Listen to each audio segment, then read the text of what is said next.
Okay, we're going to go ahead and get started. So welcome everyone. My name is Colleen Barbas. I am with the American Library Association's Public Programs Office, and I'd like to thank you for joining us for today's webinar.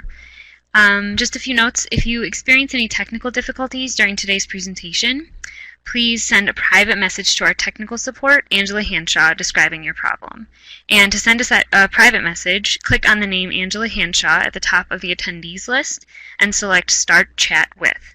Also, please note that this session is being recorded and the archive will be made available. So we'll have a Q&A period after the main presentation, and we will be collecting questions to be answered at the end. So please feel free to type your questions in the chat box as we go along. Our speaker today is Kristin Boyett, Special Events Coordinator for the University of North Texas Libraries in Denton, Texas.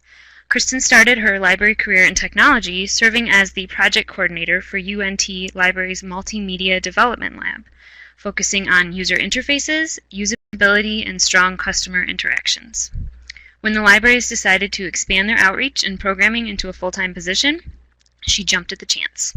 Kristin is constantly looking for new opportunities to work with librarians, students, faculty, and campus and community groups to greatly expand the scope and quantity of events, exhibits, and programs within the library, as well as increase the library's participation in events on the campus. So we can go ahead and begin. Kristin, I will turn the mic over to you. Great. Thank you so much, Colleen and Angela, both for having me here. I really appreciate this opportunity. So I'm going to go ahead and get started. I'm going to be talking obviously about the Edible Books Festival. We're going to start off talking about what we've done at UNT over the years, and then we'll get into some different ideas that you can use to specialize for your libraries if you're not at an academic institution. So I think for right off the bat, Angela, can we do the poll? Is that the next slide? Let me see. Yes, yay.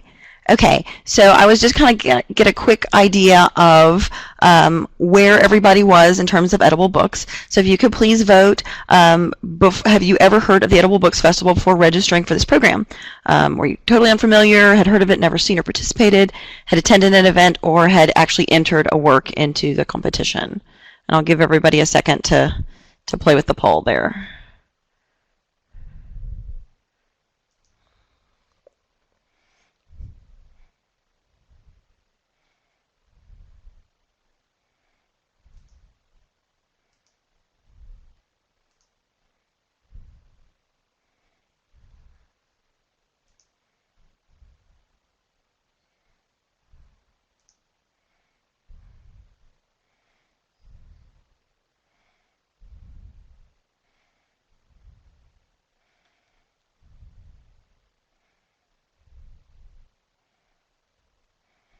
Okay, so it looks like probably everybody has voted, pretty close.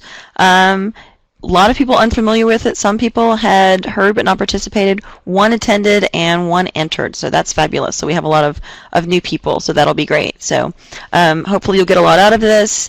And I see Sharon Weissman has hosted one, so hopefully we'll have some interesting things to say at the end of this, how they did theirs versus how we do ours. So that's great. So, okay, so let's go ahead and get started. Okay, so what are we talking about exactly? Edible what? The Edible Books Festival is held on or around April Fool's Day each year. The actual true event is on April Fool's Day. We move the date a little depending the chances of me getting a bunch of students in the library on a Sunday. If the first happens to fall on a Sunday, pretty low, so we are a little more flexible with our dates. Edible Books Festival, it's a celebration of food and books and things like that. Entrants are encouraged to create edible works, and they can be of a particular title, the concept of a book. A lot of times there's a lot of play on words. They're very fun. We get a lot of people like, what are you talking about? And it's really a great, first of all, everybody likes to eat, and then to have books involved is always a nice thing. The only other real rule, I guess, would be entries should be bookish in theme and completely or almost completely edible. Obviously, we don't want sticks or metal. Sometimes you get people use skewers to hold things together or some kind of structure like that. But in general, the majority of the work really does need to be an edible thing. So, okay, so these are going to be just a couple of quick pictures of entries that we've had over the past few years, just to give you an idea of the types of things that we have seen in our library. Lots of different stuff. We'll be talking about different things as we go along. These are really tiny. As you can see, a couple years ago, Harry Potter, the new movie, had just come out, so that was huge.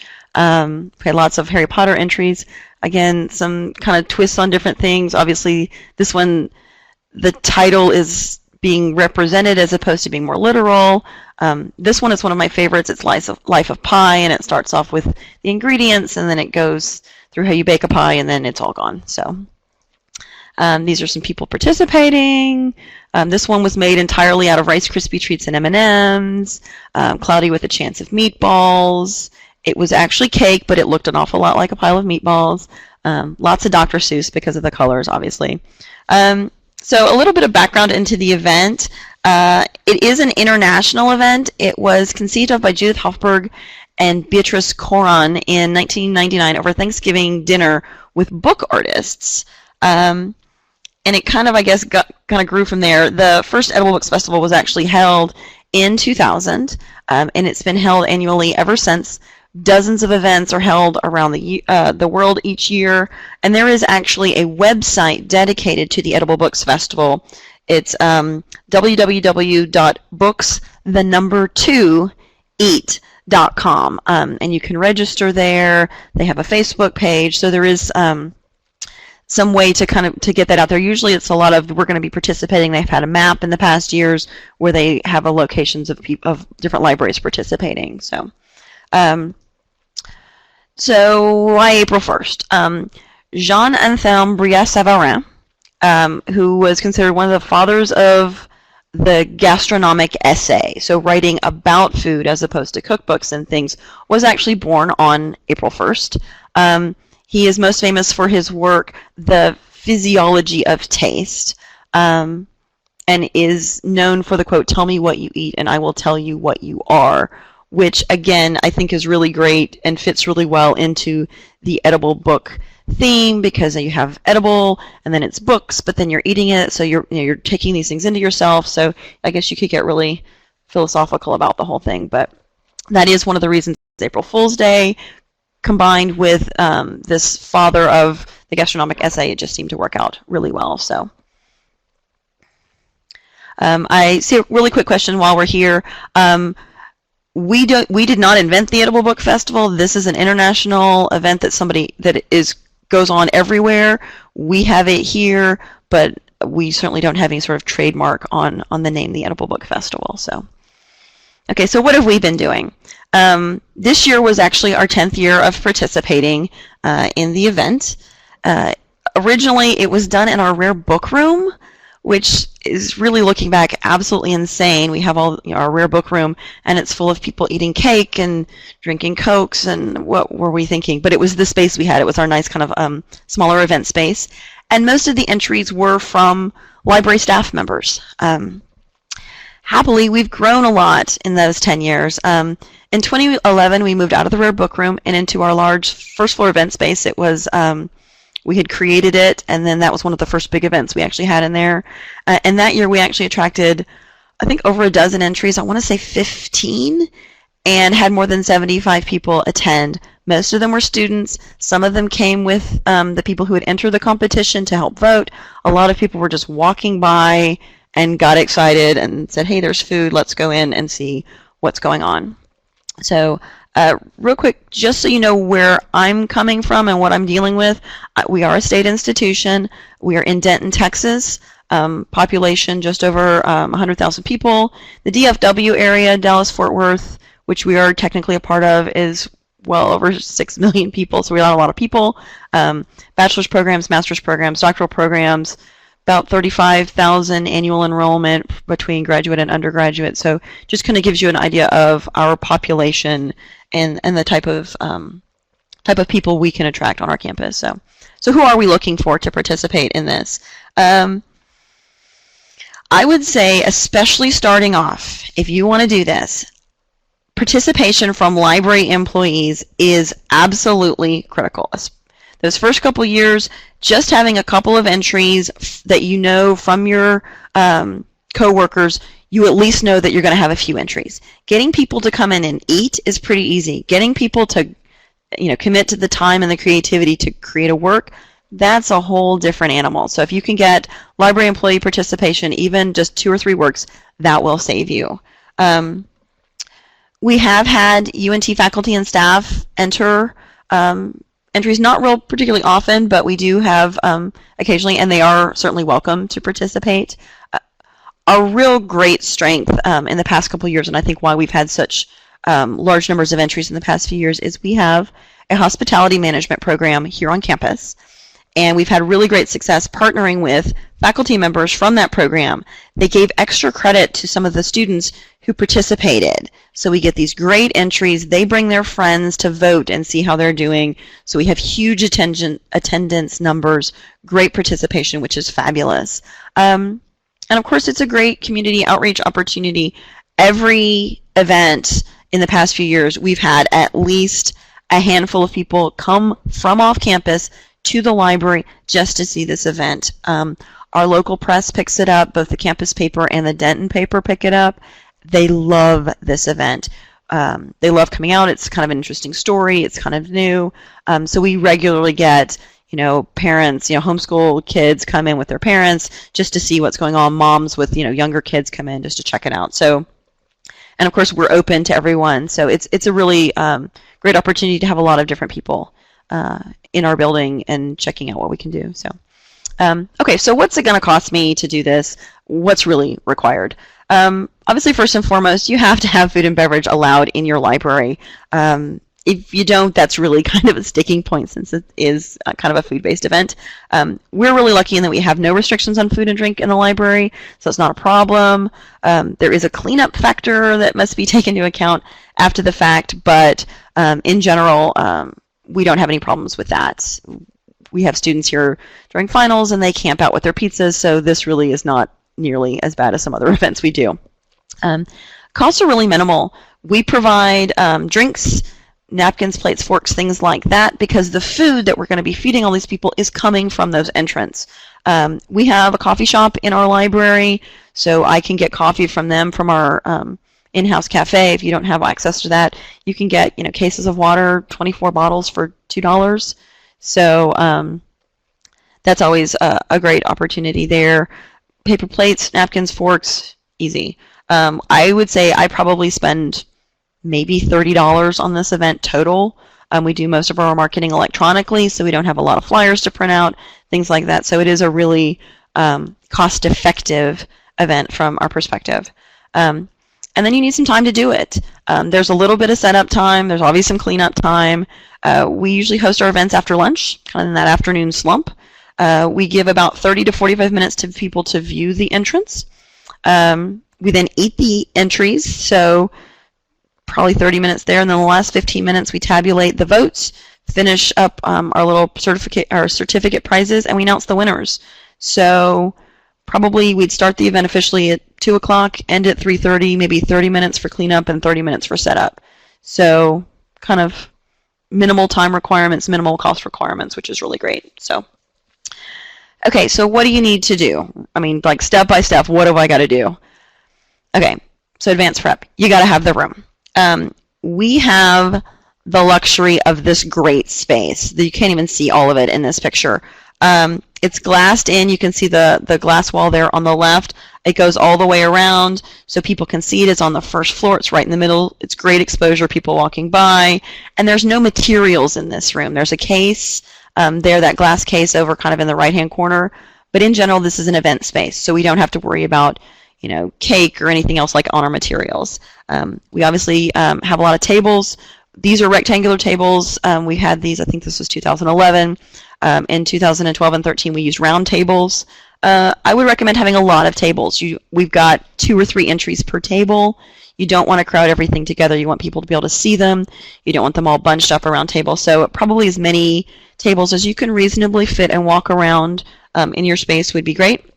And then we put chairs away from the tables, kind of along the edges of the room, so people do have a place to sit and chat and eat and vote and things like that. So that's kind of our setup, and it's worked really well thus far. Additionally, I would recommend that you have some sort of advanced registration or RSVP available. We don't require it, but we do encourage people to do it. Once people RSVP, then they usually are kind of committed. You don't have a lot of people dropping out. But I don't require it because then people might, oh, well, I'm not sure, and then they end up not doing it. So it's encouraged but not required. And it gives us a good idea of just how many entries we can expect. The other advantage of having them sign up in advance is it allows you to pre-print entry labels, which makes voting at the end for the attendees much, much easier. As everyone's using the same title for the entries, they all know what they're talking about. So it's not like that yellow cake or the lemon thing or whatever. Everyone's using the same language, which is helpful. So we will actually print out for each of the RSVP entries, and then as they come in, we'll actually have some blank ones, and we'll mark them up if they come in unregistered. And it'll have the title of the work at the top, the name of the person who created it in the middle, and then we try to have the genre, if it's based on a book, at the bottom, since we do have genre categories. And that kind of cuts down on confusion if people are not familiar with the work. And some strangeness every now and then. We actually had one year, 2011, we had a bunch of Harry Potter entries, and we had a whole lot of Harry Potter entry votes for the nonfiction category, which is a little strange. So we've gotten down to just, okay, it's fiction, so vote for fiction. So we then do need some way to collect the ballots. We do voting for ours, and it's kind of a competition. There are tons of ways to collect ballots for these events. In 2011, we had a single half-sheet ballot with write-in lines for each category, plus a number of survey questions at the bottom. This is our entry. This is what we used for 2011, and it was great. We got good response for the ballots, the survey questions, all that. We got some great information. However, these take a really long time to tabulate, which is a problem if you're going to try to announce the winners at the event. In subsequent years, we've moved to a single tear-off tickets for each category, and this plus a tally sheet makes counting the votes much, much faster. As you can see in this picture, the bags there on the back of the tables are literally brown lunch sacks that you can get. I think it's like $2.50 for 100 or something. We ran them through a printer, which was like the greatest discovery I ever made ever. When I finally run out of brown, I'll probably get the slightly more expensive white ones because I think the ink will stick better. But this is what we use for our little ballot boxes. Each one has the category and the logo that matches the correct ballot printed on it, so everything matches. And this is actually, when you first walk into the room, this is what you see in the room. These are the ballots we use. These are our categories. Obviously, you can change them as much as you want, but it makes it pretty foolproof. It has the name of it, and then each one has a different little logo off to the side, and that would be what would match those ballot bags. So, and then we just cut them up, we staple them all together, and everybody gets a little packet. So everybody gets one of each. So that makes it a little easier. So I see a couple of questions, so I'll pause for just a second and answer those. Do people only get one vote? Yes, they get one per category. Let's see. I will get onto the donations and the entry fee in a second. I will talk about the professional stuff in a second. Registration forms and ballots will be made of. I can send those to Angela, and we can include those. I can, along with the notes from the event, I can send you logos, I can send you ballots, I can send you anything you want. You are more than welcome to them. I will talk to my marketing person about actually using the icons, but I don't think it'll be a problem. We've been using them for a couple of years, but I will check with my marketing people and make sure they don't object to that, and then I can send that information on to you as well. Okay, so what do you win? You win certificates, sadly enough. That's what you get. We print them up for each category in advance. We write the name of the winner after the ballots have been tallied, and we find somebody with nice handwriting and give them a mark slot and say, here, write them in. This is what they look like. We do, one for each category. These are our winners from 2011. We actually had a couple of group entries, but we only printed out one certificate for each category at the event. So the two ladies there in the middle, the little redhead and the girl next to her holding the one, they each wanted a certificate of their own for their winning entry. So I just had them come back the next day. We printed one out on cardstock, and I literally just hand wrote their names onto it, and they were both really, really happy. So, okay, swag. As a slight aside, I don't know if you guys use them or have had any experience with using them in the libraries. We do buttons, just those little lapel buttons. They were really popular in the 80s. I love them. I thought, oh, we'll try them. They are crazy popular on our campus. For the Edible Books Festival, we do a limited edition buttons that are available only during that event. We did 70 some odd, 75 buttons this year. These are the 7 I had left. All of them disappeared.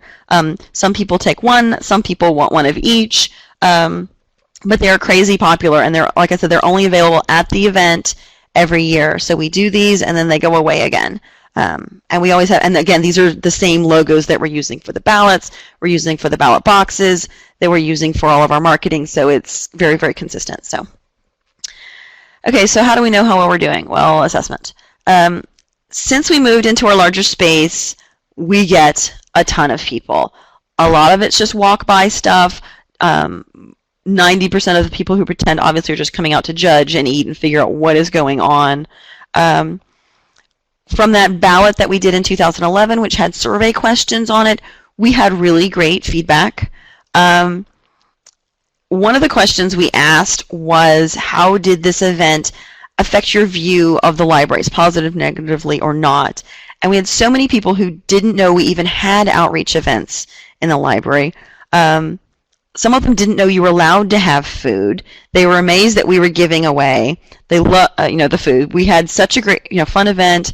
I think it really helped shake off some of our kind of the dusty image of the library, especially with undergrads.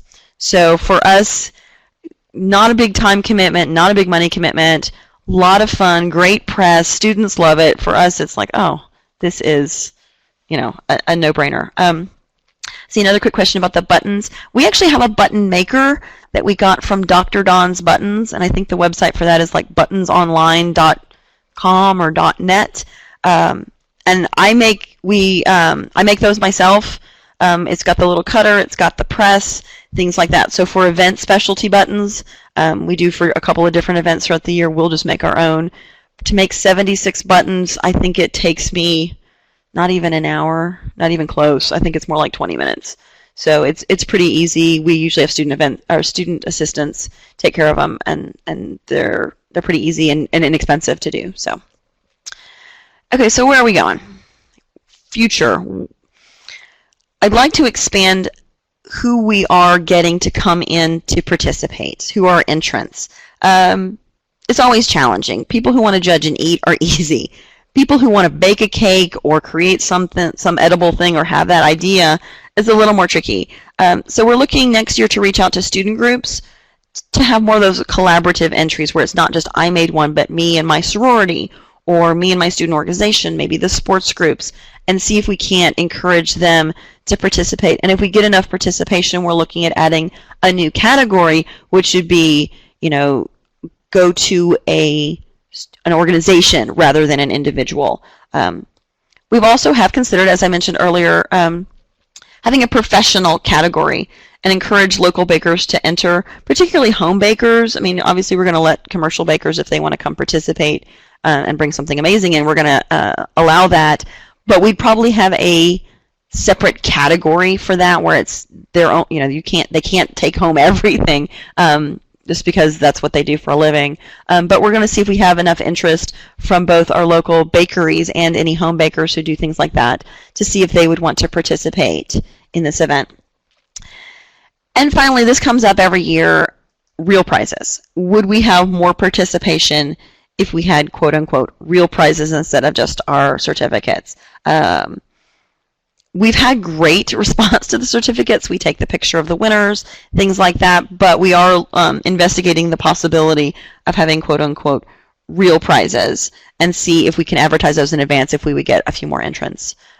I'd like to really have something that is either book-related, either from the bookstore, or something food-related. Just, it seems that would be the most appropriate type of prize, per se. So, okay, so that's what we've been doing.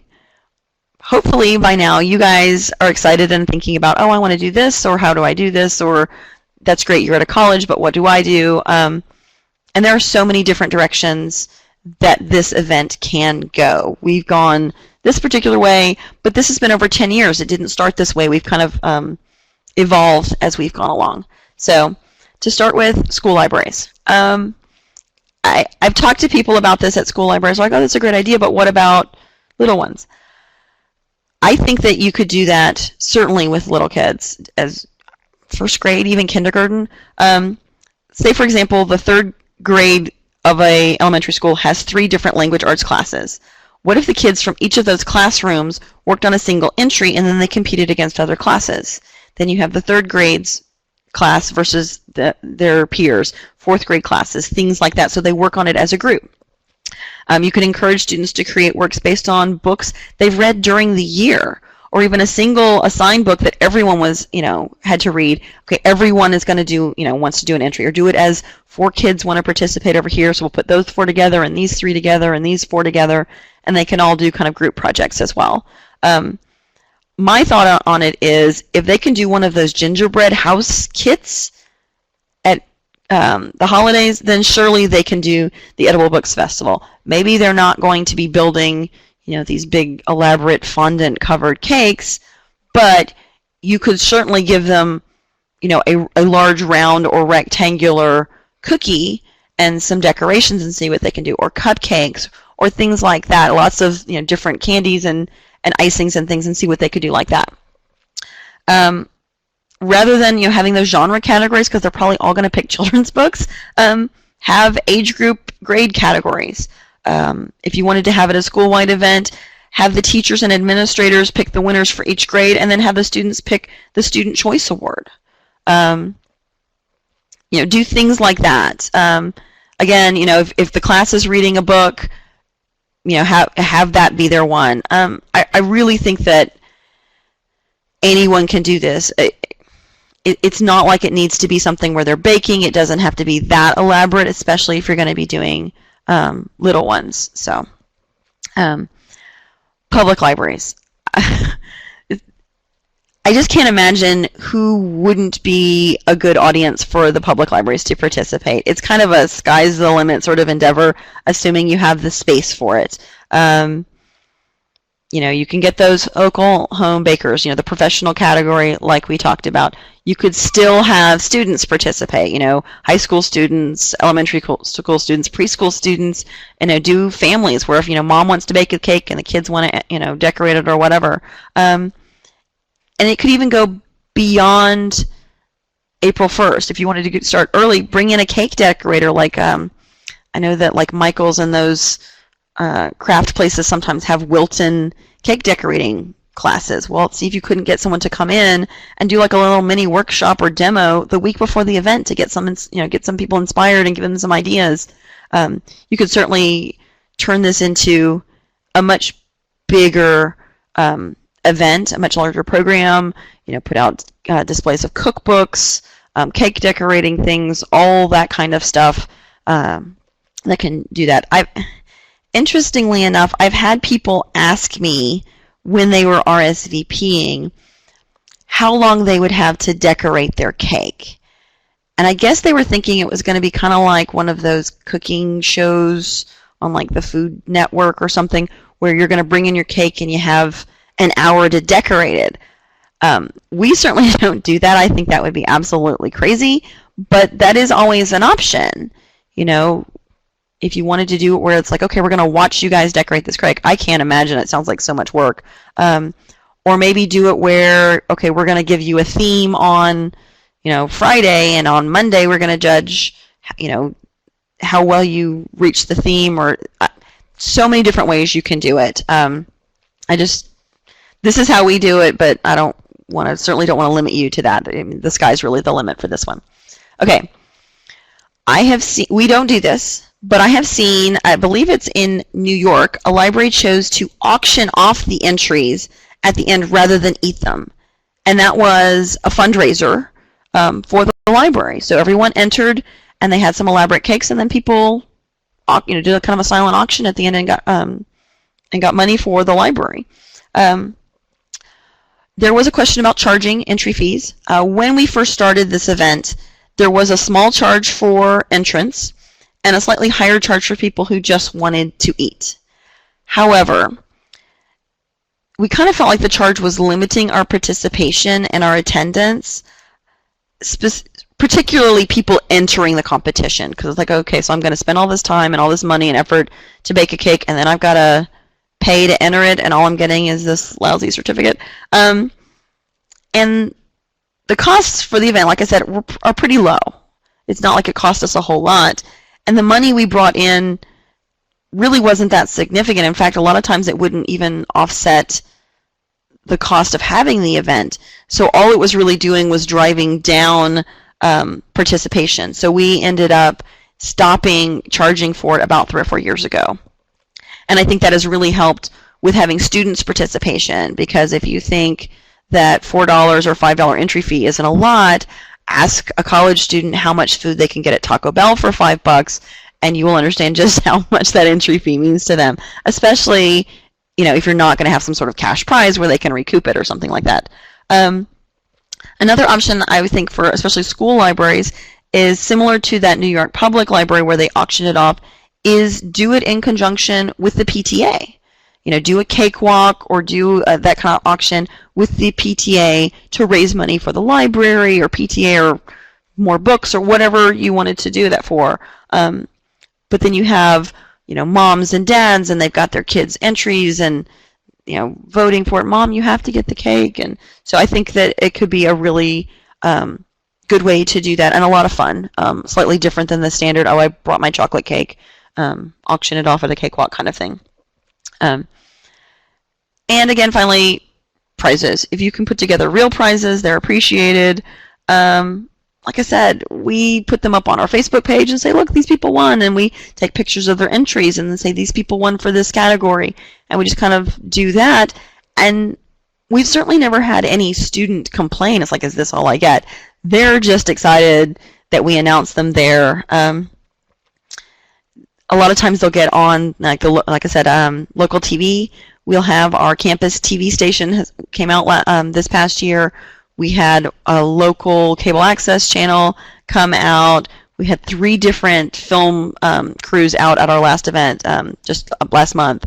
So it was crazy, and they were interviewing the entrants, and they were interviewing the winners, and everybody wants to talk to them. So they seem pretty pleased with that. But obviously, if you can get someone to, you know, throw some prizes your way, you know, maybe get a free cake decorating class or a book or something, I'm sure it would certainly be appreciated, but it is not absolutely necessary to do that. So I'm gonna go. Okay, so before I actually start talking about questions, I talked really fast today, I'm sorry, but I think I have a lot of questions to cover. There is one thing to note, and this is kind of the fine print on this event. There could be some questions regarding food handling safety issues. We've been doing this for 10 years now. This was the first year we were actually contacted by risk management on the campus to inquire about the event, which I thought was hysterical. They saw it in the paper for the first time in 10 years, and they wanted to ask us about them. We went ahead with the event. We didn't have any problems with it, but be aware of food safety things in your area. In particular, anything that involves uncooked or undercooked eggs, anything with raw fish, you probably don't want these as entries. You definitely shouldn't allow people to eat them. If somebody wants to bring in, I don't know, some sort of raw fish or something with raw eggs, then maybe let them be an entrant in just the visual categories, and maybe skip on the dining category, the best tasting category. I probably would not encourage anyone to eat anything that I probably wouldn't eat myself. The other issue kind of goes around that is nuts, food allergies. I would hope that anyone who has strong food allergies, you know, nut allergies and things, would know better than just start eating random foods. But you might want to just make that aware. that there could be nuts in one of these or come in contact with nuts, something like that. And if you want to post something in your door, as you enter into the room, that's great. We have not yet. Risk management may decide that we need to do that next year. I don't know yet. But just keep that in mind, food safety issues. Obviously, anything that's going to be refrigerated or frozen, that was something you probably discuss with an entrant if they asked. We really don't have a way to keep things cold or keep things hot. They just bring them in. We've had a couple of times where people, I'm going to be in class during your event, but I really want to enter. Can I bring it in early? And I ended up with 3 different cakes in my office starting at 10 a.m. My entire office, which was small and warm, smelled like a bakery, and I thought I was going to die. But just keep in mind some of those things, food safety issues, things like that. And finally, from a food safety standpoint, and this is a little disturbing, I would strongly recommend that you have the entrants serve their creations when you get to the best tasting part of the judging. It keeps portions reasonable and questionable serving contamination to a minimum. I was a little disturbed last year, 2012, when I was informed by someone that there was a gentleman, one of the attendees who was just judging, walking around. He didn't have a plate. He had a fork in his hand, and he was just taking a bite out of each cake and sticking it in his mouth and then going to the next piece of cake. And we were trying to track him down and stop him. So this year we opted to have people stand by their entries and serve rather than have people just hack away or eat away at these entries. And there was a question, do you require the entrants to be at the event if they want to enter or can't stay for the viewing or voting? We don't require them. Like I said, we've had a couple of students where I'm like, I really want to participate. I can't be there until the end, or I can't be there the whole time. We don't require it. For the serving, we actually had one of the entrants this year was not able to stay in the room. She actually had to leave and go to work. She was working in the library. She's one of our student assistants. So I grabbed another librarian who was attending and said, can you do me a favor? I need you to serve this entry when we get to that point. And so we handled it that way. And I think that going forward, we will always have somebody there to handle serving, even if it's not the person who brought the entry. We will always have somebody serve, because otherwise, like I said, I talked really fast. I hope that I covered everything.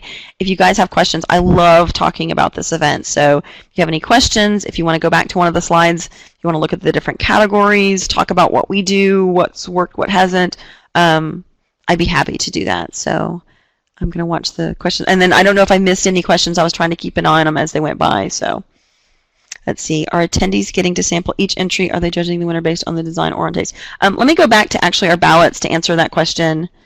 Back here. Okay, these are our ballots. So we have some that are kind of based on the food aspect, and some that are kind of based on the book aspect. Best use of chocolate is a great one. There's always tons of chocolate. Most unusual use of food, and then the best non-cake. You get tons of cake, but it's nice to have a best non-cake. So it's cookies or fruit salad, or my favorite, honestly, was one of the first ones I showed early on in the presentation. Someone literally brought in 2 fried eggs and a piece of ham that he had painted green with green food coloring, and it was green eggs and ham. And I think he won like 3 categories with this entry. And it was really simple, but he literally sat down with a little brush and painted 2 fried eggs. And what really disturbed me is how many people ate the green ham. I mean, it was just a ham steak, so it wasn't like it was unhealthy. It was painted green, and it was a little frightening. And then, of course, we have our genre categories: fiction, nonfiction, and children's book. And those all get voted on in the first half of our event. And then we will actually serve and taste and eat all the entries. And then we will vote on the best tasting. And then the votes are collected throughout the event. So if you want to do all of the ones except for best tasting and go ahead and stick them in our little ballot bags, you can do that. But we do give some people some time to eat and that kind of thing. So Let's see. Yes, they do get to sample each entry if they want to. It's not like we're putting out plates where everyone has a bite of everything. They can go to each one and decide what they would like to have. So it's kind of a mix of the two. Let's see, what else? Have any of our entries ever been non-edible? No. We've had some things that have non-edible parts to it. I don't think I have a picture of it in the presentation, but we had one that was Charlie and the Chocolate Factory, and she had built the chocolate room. So it was this chocolate cake, and all the decorations were made out of chocolate candy bars, and she had made the big tank with all the chocolate river float out of it, and she had taken a clear plastic water bottle and filled it with chocolate milk. I think it was actually Yoo-hoo because it wasn't milk that was going to go bad, and then put the lid on it and flipped it upside down, lid first, into it. So there's this big plastic bottle full of chocolate milk sticking out of the top of it. Obviously, the plastic bottle isn't edible, but for the most part, it is. We've had one year we had 2 entries, strangely, for the same book, holes, where the kids are digging holes, and one of them had a big plastic shovel sticking out of it. Obviously, the plastic shovel wouldn't have been edible, but for the most part, we do require that these be edible entries. I've never actually had anyone say, I'm going to enter the competition, but I don't want you to eat it. I guess if someone came to me and said, okay, then we would pull it before we did the best tasting. But I've never really had anyone who wasn't willing to have their creation consumed at the end of it. So do you ever have a theme that you ask people to create entries around? I've always just felt that it's kind of the sky's the limit. We've picked the theme of books because it is the Edible Books Festival, so we've never really limited people beyond that. But I could definitely see, given whatever event you're kind of designing it for, to have a theme. If you want, especially for students, if you wanted to have it at a school library, the theme might be good. If you wanted to have it at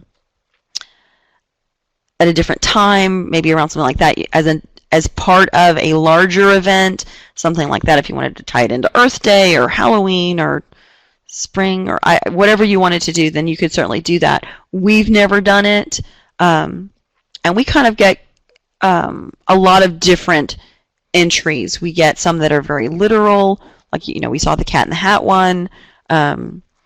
We get some like the miniature books one, which were it was the concept of the book, not even the title of the book. So it kind of just runs the gamut. We had the Life of Pi, where it's the 4 stages. One of my favorites was actually one from a number of years ago. Someone showed up with a bowl and a box of alphabets, and the title of their entry was The Great American Novel, Some Assembly Required. And that was it.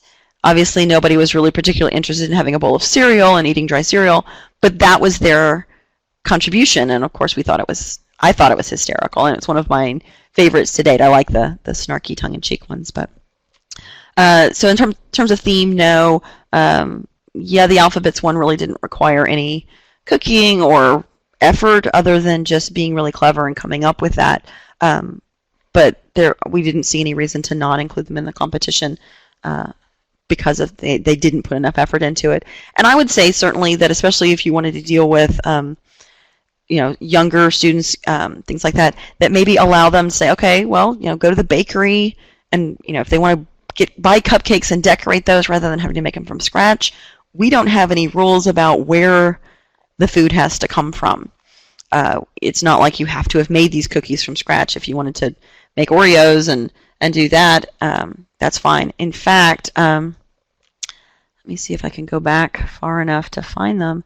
The miniature book ones, which I love so much, are actually pre-made cookies. Here they are.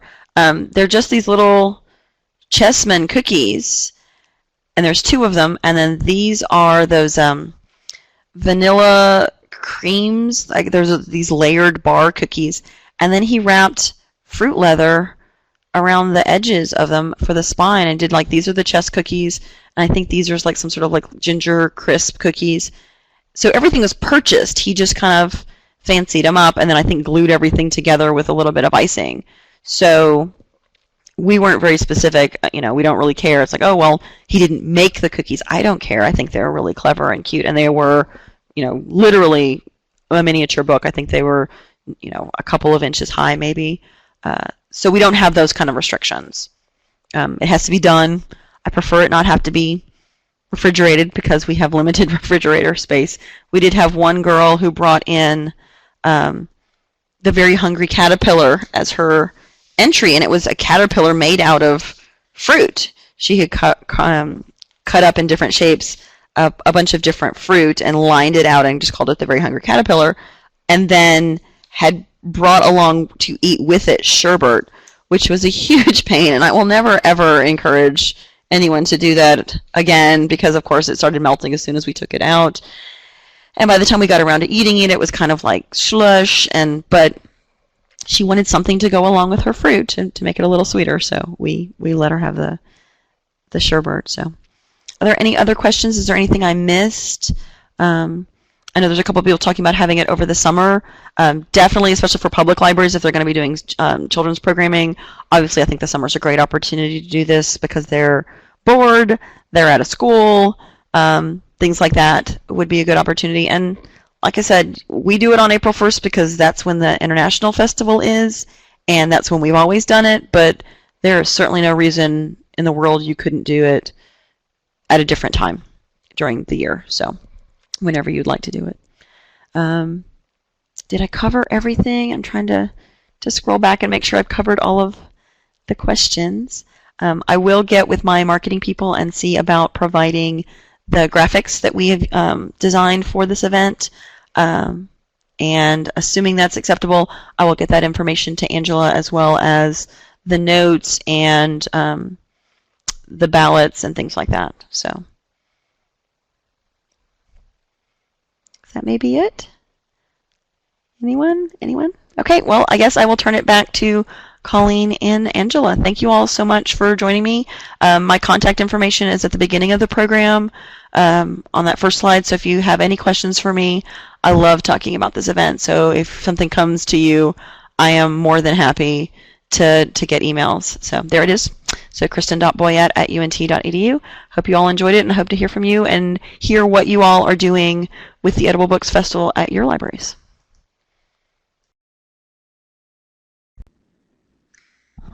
Okay, thank you so much, Kristin, for your presentation. I'm actually pretty hungry now, particularly for cake. So that definitely a fantastic webinar, and it seems like a really exciting program for libraries. And just a note to our participants, we'll be sending you a brief survey about today's session. So look out for that email, and when you get it, just please take a few minutes to share your feedback with us, and that helps us improve our service to you for future online learning opportunities. So I just want to thank participants and Kristin Boyett again for joining us this afternoon. Your support definitely makes Programming Librarian possible, and we appreciate it. And please look out on programminglibrarian.com for future online learning opportunities. Thank you.